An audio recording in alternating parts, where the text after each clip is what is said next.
Salut! On se retrouve pour une petite vidéo où je vais parler en vrac de quelques films que j'ai vus durant ce mois d'octobre. Des films que je n'ai pas traités en chronique, hein, des petits films que j'ai vus ici et là et qui, selon moi, ne méritent peut-être pas forcément une vidéo entière, mais qui méritent quand même quelques mots. Donc je ferai cette vidéo chaque fin de mois dans la mesure du possible pour parler de ces films que j'aurais vus et que je n'aurais pas traités en vidéo.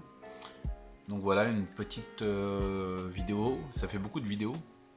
Donc voilà, quelques films que j'ai vus au cours de ce mois d'octobre 2019. Et on commence tout de suite avec The Kitchen, en version française Les Baronnes, un film réalisé par Andrea Berloff, avec au casting Tiffany Haddish, Melissa McCarthy et Elizabeth Moss, que l'on connaît bien puisqu'elle joue dans The Handmaid's Tale, une formidable série que je vous conseille si vous ne la connaissez pas. The Kitchen nous raconte l'histoire de trois épouses de mafieux irlandais qui, après l'incarcération de ceux-ci, décident de prendre le business en main dans le quartier Hell's Kitchen en 1978. Alors, on va avoir affaire à un film de gangster, sauf que la particularité c'est que c'est les épouses des mafieux qui reprennent le business en main puisque leurs maris sont en prison. On va suivre leur évolution dans la pègre, leur premier pas dans le crime organisé et dans la récolte d'argent puisqu'elles vont commencer à monter les échelons petit à petit. Alors c'est un film plutôt sympa que je trouve pas forcément inoubliable parce qu'il va accumuler un peu les clichés du genre, voilà les trois femmes des mafieux irlandais qui vont petit à petit devenir des baronnes respectées dans la rue. Les personnages sont sympas sans être vraiment fouillés.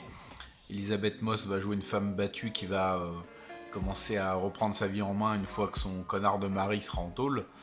Melissa McCarthy joue une mère de famille qui va devoir essayer de prendre son destin en main pour s'en sortir et pour sauvegarder sa famille. Tiffany Haddish, elle, va jouer une femme plutôt forte qui va un peu se réjouir de la situation et qui va commencer à tout faire pour bâtir un empire, quitte à faire des choses pas très très reluisantes. Voilà, donc je disais, le film accumule quand même les clichés du genre. C'est plutôt sympa, ça se regarde bien. On n'a pas vraiment de surprise. Voilà, c'est un film assez cliché. On va pas avoir de gros twists ou de scènes vraiment marquantes. Il y a une assez bonne alchimie entre les trois actrices. Elizabeth Moss est vraiment excellente, hein, comme à son habitude. Melissa McCarthy est assez touchante. Là, elle sort un peu du registre comique dans lequel on a l'habitude de la voir. Et Tiffany Haddish, voilà, moi je l'aime bien cette actrice, elle est plutôt convaincante, mais là elle est un petit peu trop dans le rôle de la femme noire, forte et indépendante. C'est un petit peu un cliché, c'est pas vraiment développé, c'est dommage.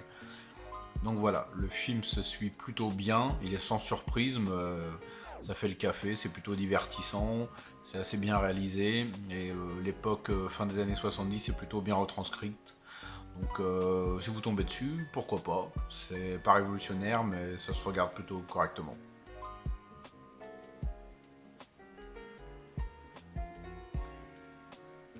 Pardon. On va donc continuer avec Wounds, un film d'horreur réalisé par Babak Anvari, qui nous avait déjà offert l'intéressant Under the Shadow en 2015 ou 2016, je sais plus, et qui nous revient avec un nouveau film d'horreur slash drame psychologique qui va nous raconter l'histoire d'un barman qui va trouver un téléphone portable oublié par une bande de jeunes. Il va ramener le téléphone portable chez lui et va commencer à recevoir des messages assez étranges qui laissent plus ou moins supposer que la bande de jeunes a fait quelque chose d'occulte et de pas très très sympa. On retrouve au casting Arnie Hammer, Dakota Johnson et Zazie Betts. Alors Wounds, c'est un film qui est plutôt intéressant dans son développement. On va avoir une montée de tension psychologique et de questionnement assez intéressante durant tout le film. Les événements vont commencer à partir un petit peu en cacahuète progressivement. On va voir le héros qui va sombrer dans une forme de paranoïa et de violence assez crédible. L'acteur Arnie Hammer qui joue le héros est plutôt efficace. Il va y avoir quelques scènes un petit peu stressantes, un petit peu flippantes. J'ai pas trouvé que le film avait beaucoup de scènes d'horreur marquantes. C'est plus une atmosphère qui va se mettre en place que j'ai trouvé très réussie. On va monter dans le fantastique petit à petit jusqu'à la scène finale qui, si vous êtes insectophobe, je sais même pas si ce terme existe, ça doit être ça mais sous un autre nom, va vous donner des sueurs froides. Après, j'ai trouvé que le final nous laissait un petit peu sur notre faim quand même. L'ensemble du film est assez réussi, mais j'aurais aimé que ça aille un petit peu plus loin. Pour moi, il manque un petit quart d'heure. J'aurais aimé que ça parte un petit peu plus en sucette, vraiment, qu'on puisse voir toute la scène finale et qu'est-ce qui se passe après. Il y a des scènes vraiment intrigantes et plutôt bien menées, comme cette histoire de tunnel qui s'affiche sur le PC portable de Dakota Johnson, qui, au passage, quand elle est sortie de 50 nuances de merde, là, est une actrice que je trouve plutôt sympa. Pas extraordinaire, mais plutôt sympa.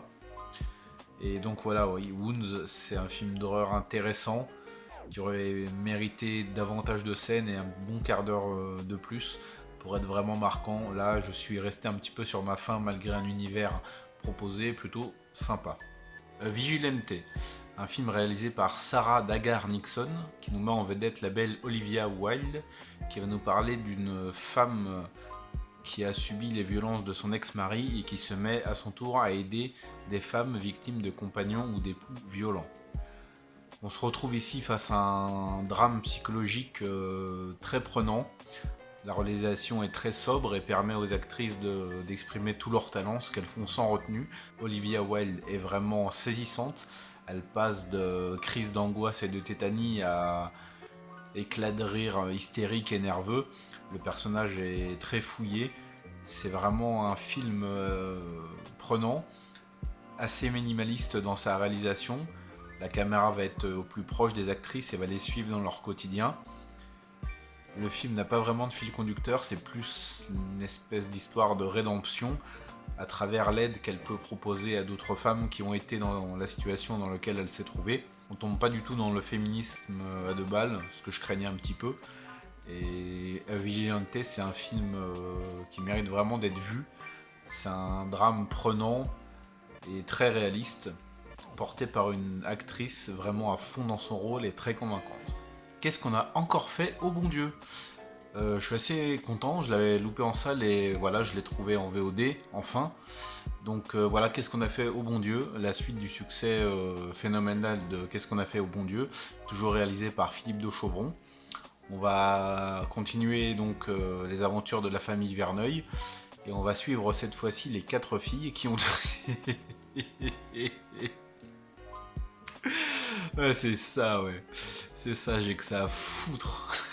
Je suis désolé. Il fallait que je la place, celle-là. Je suis désolé. El Camino, bien sûr, hein, la suite à la série Breaking Bad. Bon, alors je vais pas m'étendre, hein. Beaucoup de chroniqueurs YouTube ont parlé de ce film. Voilà, moi j'ai bien aimé. J'étais content de retrouver Jesse Pinkman. Les petites apparitions fan-service des autres personnages, mais bon, voilà. On s'y attendait, hein. C'est un bon film avec des bons moments de suspense. On retrouve bien l'esprit de la série. Pour moi, ça a été un kiff, hein. Voilà, je suis content de l'avoir vu. Pour moi, ça amène bien la conclusion. Donc voilà, si vous n'avez pas vu El Camino et que vous êtes fan de Breaking Bad, n'hésitez pas à vous lancer, c'est du bon.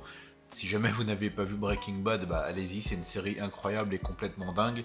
Et ne faites surtout pas la fine bouche sur son spin-off Better Call Saul, parce que ça aussi c'est une série incroyable qui mérite vraiment d'être vue. Les personnages sont incroyables, l'histoire est incroyable, les épisodes et la réalisation sont incroyables. C'est vraiment 2 séries que je vous conseille absolument de tout cœur si jamais vous avez la chance de ne pas les avoir vues. Donc je valide El Camino, bien évidemment. Je vous invite à regarder les chroniques de vidéastes comme Clapman ou Reggie Logoria qui s'étendent sur le film et moi je ne vais pas le faire parce qu'ils ont tout dit. On va glisser quelques mots sur une petite série, Creepshow, dont j'ai vu les 4 premiers épisodes qui sont disponibles. Creepshow version 2019, une anthologie de courts-métrages d'horreur, on va avoir 2 courts-métrages par épisode. Une nouvelle adaptation plutôt sympa, les courts-métrages sont plutôt originaux, donc voilà, il n'y a pas énormément de budget, les effets spéciaux ne sont pas dingues, mais les histoires sont plaisantes à suivre. La première est adaptée d'une nouvelle de Stephen King, Matière grise, que j'avais beaucoup aimé à l'époque, dans le livre, je crois que c'est dans Brume, ou dans un autre recueil de nouvelles, je sais plus lequel. Bref, Creepshow, c'est pas une série incroyable, mais c'est très divertissant, ça fait le café. On retrouve donc notre ami bien dégueulasse et ses transitions en bande dessinée vie réelle qui sont plutôt bien faites. Ça se regarde bien, c'est divertissant. Donc voilà, pourquoi pas vous lancer dans le visionnage de Creepshow version 2019. Et voilà, on arrive à la fin de la vidéo. Le reste de ce que j'ai vu en ce mois d'octobre 2019 a été chroniqué sur la chaîne. Donc je vous invite à parcourir mes différentes vidéos. J'ai 2 playlists, chronique de films asiatiques et cinéma hors Asie. Donc n'hésitez pas pour voir les différents films que j'ai vus et mon avis dessus. Alors je vais faire un truc que j'étais pas super chaud pour faire au départ. Parce qu'en fait voilà, je pense pas du tout réussir ou percer sur YouTube ou quoi que ce soit. Mais j'aimerais que mes vidéos aient davantage de visibilité pour donner plus de visibilité aux films, au matériel dont je parle. Donc si mon contenu vous plaît, bah écoutez, je vous invite à vous abonner à ma chaîne. N'hésitez pas à activer les notifications, comme ça vous serez averti dès que je sors une nouvelle vidéo. Voilà. Je sais pas pourquoi je l'ai pas fait avant, mais c'était pas vraiment dans mon délire. Moi, mon but sur YouTube, c'est de parler de cinéma et pas d'avoir 150 000 abonnés. J'en ai 22 à l'heure actuelle. D'ailleurs, merci aux 22 qui me suivent. J'apprécie beaucoup. Voilà, mon but, comme je l'ai dit, c'est de donner de la visibilité aux films dont je parle, surtout au cinéma asiatique, qui je trouve n'est pas suffisamment traité sur YouTube. Donc voilà, aussi maladroite et amatrice que soient mes vidéos, si elles vous plaisent, n'hésitez pas à vous abonner à ma chaîne. Ça y est, je l'ai fait. Ouh, la vache, je me sens tout chose. Non, je plaisante. Voilà, bah écoutez, on va se retrouver très prochainement pour une nouvelle chronique en vidéo. J'espère que la vidéo vous a plu. Si vous avez déjà vu les films dont j'ai parlé dans cette vidéo, laissez-moi un petit commentaire, qu'on en parle. Et je vais vous dire à la prochaine. Regardez du cinéma, peu importe le pays d'où il vient. A plus.